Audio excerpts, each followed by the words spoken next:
नमस्कार साथियों, मैं संदीप यादव प्रयागराज से। जैसा कि आप लोग सभी जानते हैं कि 11 अप्रैल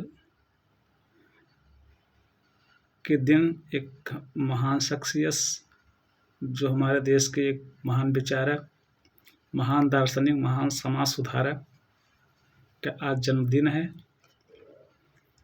तो उस महान शख्सियत का नाम है महात्मा ज्योतिबा फुले जी की जयंती पर मैं कोटि-कोटि प्रणाम और शत-शत नमन करता हूँ। महात्मा ज्योतिबा फुले 19वीं शताब्दी के प्रमुख भारतीय समाज सुधारक, विचारक और लेखक थे, जिन्होंने महिला शिक्षा, जाति विरोधी संघर्ष और अछूतोद्धार के लिए क्रांतिकारी कार्य किए। इनका मैं संक्षिप्त थोड़ा सा परिचय आप सबको बताना चाहता हूँ। जो कि इनका जन्म 11 अप्रैल 1827 ईस्वी में महाराष्ट्र के पुणे डिस्ट्रिक्ट में हुआ था। पूरा नाम ज्योतिबा गोविंदराव फुले इनका नाम था, और जीवन साथी माता सावित्रीबाई फुले, जो कि भारत की प्रथम महिला शिक्षिका थी। इनका प्रमुख योगदान और उपलब्धियां क्या हैं, वो थोड़ा सा मैं आप लोग को साझा करना चाहता हूं, जो कि आप लोग जानते भी होंगे। महिला शिक्षा के अग्रदूत थे। इन्होंने 1848 में पुणे में माता सावित्रीबाई फुले के साथ लड़कियों के लिए भारत का पहला स्कूल खोला था, और उन्होंने अपनी पत्नी सावित्रीबाई फुले को शिक्षित किया ताकि वे मिलकर समाज को साक्षर या शिक्षित बना सकें। खासतौर जो उस समय का जो समाज था, महिलाओं को पढ़ने लिखने का अधिकार बिल्कुल नहीं था। उन लोगों को शिक्षित करने के लिए 1848 में सावित्रीबाई फुले, ज्योतिबा फुले, जो दोनों महान शख्सियत ने मिलकर स्कूल खोला, और उसमें हर समाज, हर वर्ग के महिलाओं को पढ़ने का जो है अधिकार देने का प्रयास किया। और इन्होंने 24 सितंबर 1873 में सत्यशोधक समाज की स्थापना की। मेन उद्देश्य क्या था? सत्य की खोज करने वाला समाज जिसको बोलते हैं, स्थापना की। इसका मुख्य उद्देश्य शोषित वर्गों और दलितों को मानवाधिकार दिलाना था। इसके लिए सत्यशोधक नामक इन्होंने समाज की स्थापना की 24 सितंबर 1873 में। और इन्होंने जो है जातिवाद का विरोध किया। उस टाइम में जो है इतना जातिवाद था, 1800 के दशक में, 1800 शताब्दी के युग में इतना ज़्यादा जातिवाद था कि उसके खिलाफ पूरे जोर तरीके से लड़ाई लड़ा, जातिवाद का विरोध किया। किसानों के लिए जो है फुले साहब ने किसानों के लिए होने वाले अत्याचारों या साहूकारी प्रथा के खिलाफ जो है संघर्ष किया, निरंतर संघर्ष किया, आंदोलन किया, जागरूकता फैलाया लोगों में। और उन्होंने छुआछूत और जाति आधारित भेदभाव के खिलाफ पुरजोर तरीके से आवाज़ उठाई, जो उस समय के अत्यंत साहसिक कदम था।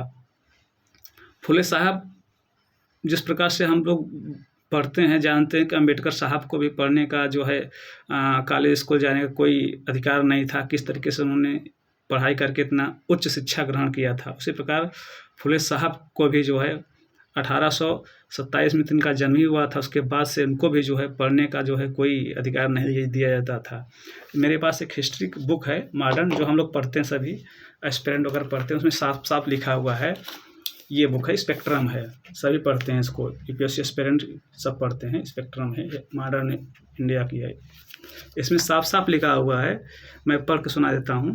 ज्योतिबा साहब को उनकी जाति के कारण उस स्कूली शिक्षा जारी रखने की अनुमति नहीं दी गई। हालांकि फारसी विद्वान गफ्फार बेग मुंशी और एक ब्रिटिश अधिकारी लीजित साहब की मदद और समर्थन से ज्योतिबा साहब को स्कॉटिश मिशनरी स्कूल में भर्ती कराया गया था। समझ लीजिए जाति के नाम पे क्या क्या होता था। इनको भी पढ़ने का अधिकार नहीं था। अम्बेडकर साहब से पहले बताओ, ज्योतिबा साहब जो समाज में जागरूकता फैला रहे थे शिक्षा के प्रति, और जातिवाद के प्रति जो है, जातिवाद के प्रति घोर जो है संघर्ष कर रहे थे कि गलत नहीं होना चाहिए। इनको भी शिक्षा ग्रहण करने का अधिकार नहीं दिया गया था। लेकिन जो है फारसी विद्वान गफ्फार बेग मुंशी जो थे और ब्रिटिश अधिकारी के समर्थन और मदद से उनको जो है इस स्कूल में मतलब कि दाखिला मिला था। तो समझ लीजिए कि ये महान शख्सियत जो 11 अप्रैल का इनका जन्मदिन है, जानते सभी लोग हैं, लेकिन इनके बारे में थोड़ा सा विस्तृत पढ़ने की जागरूकता है, पढ़नी चाहिए, विस्तृत में पढ़ना चाहिए, इनके बारे में जानना चाहिए और अपने अपने समाज में इन बात बतानी चाहिए। तो हमने सोचा कि कम से कम जो है लिखता पढ़ता तो मैं भी हूँ, थोड़ा सा एक यूट्यूब या फेसबुक पे या इंस्टा पे थोड़ा सा इनके बारे में वीडियो बनाया जाए और अब सोशल मीडिया के माध्यम से जागरूकता फैलाया जाए। इसलिए मैंने थोड़ी से जो है प्रयास कर रहा हूँ कि ये सब जो है मैं पोस्ट करूँ सोशल मीडिया पे। इनके कुछ बहुत अच्छे कथन भी हैं, आप सभी को सुनना चाहिए। इनका एक कथन है, फुले साहब का एक कथन बोले थे कि जिस प्रकार से बाल काटना नाई का धर्म नहीं धंधा है, चमड़े की सिलाई करना मोची का धर्म नहीं धंधा है, इसी प्रकार पूजा पाठ करना ब्राह्मण का धर्म नहीं धंधा है। इनका कथन है। प्लीज़ किसी मेरे भाइयों को अगर आस्था पे चोट पहुँचे तो ये मेरा कथन नहीं है, ज्योतिबा साहब का कथन है, जो इन्होंने जो जैसा उस समय के समाज में जो है देखा, समझा, पढ़ा, उस समय के अनुसार इन्होंने जो है वक्तव्य दिया था।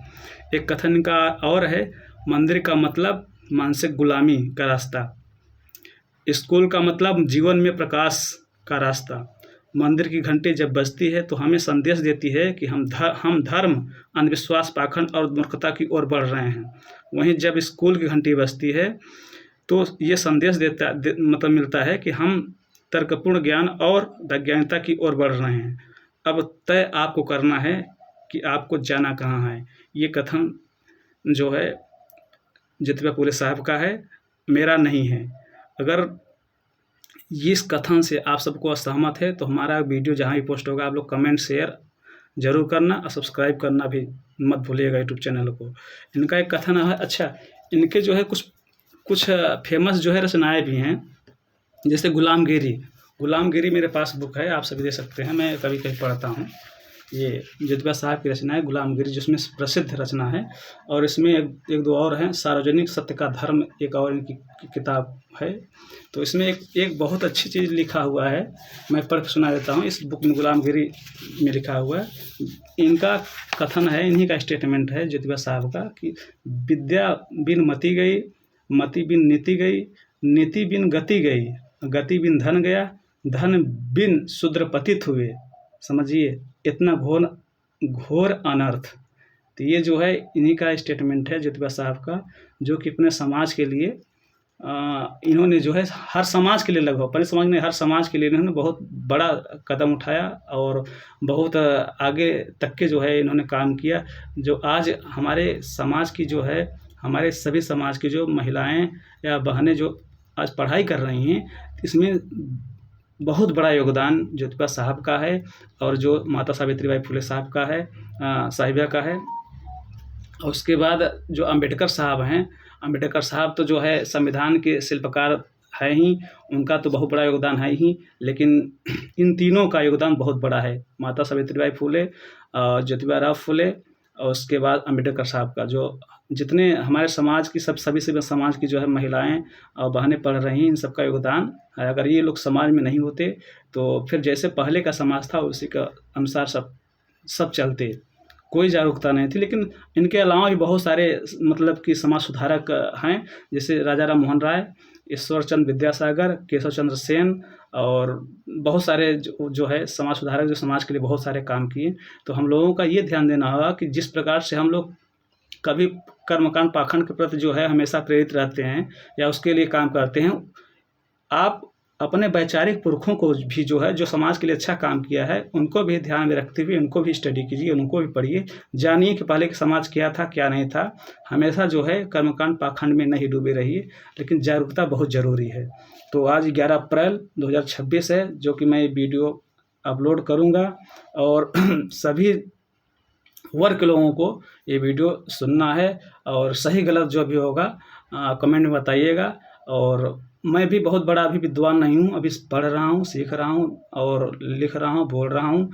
कुछ भाइयों को अगर मेरी बातों से बुरा लगे तो आप कोई नहीं, कमेंट आप जो है कर सकते हैं, गलत सही बता सकते हैं। क्योंकि मैं भी बहुत बड़ा भी जागरूक नहीं हुआ हूँ। अभी सारी बुकें जो है पढ़ रहा हूँ, तैयारी कर रहा हूँ और ज़्यादा मैं कुछ नहीं बोलूँगा। मैं तो इन सभी महान विचारक, महान दार्शनिक और महान समाज सुधारक ज्योतिबा फुले जैसे विद्वान, माता सावित्रीबाई फुले और उसके बाद अम्बेडकर जैसे विद्वान को ज़िंदगी भर ऋणी रहूँगा, जिसकी वजह से मैं आज पढ़ लिख पा रहा हूँ और अपने समाज में जो 2 वक्तव्य बोल पा रहा हूँ और इन सब का हमेशा ऋणी रहूँगा। आप सभी को भी इन सब के बारे में जानना है, पढ़ना है। और ये गुलामगिरी इतनी अच्छी बुक है, आप लोग पढ़िएगा, बहुत गहरी चीज़ें इसमें लिखी हुई हैं और कभी आवश्यकता पड़ेगी तो मैं वीडियो फिर बनाऊँगा, अपलोड करूँगा। और बस ज़्यादा इससे कुछ नहीं बोलूँगा। जैसा होगा मेरे वीडियो को शेयर कीजिएगा, अच्छा लगे शेयर कीजिएगा, कमेंट जरूर कीजिएगा। धन्यवाद।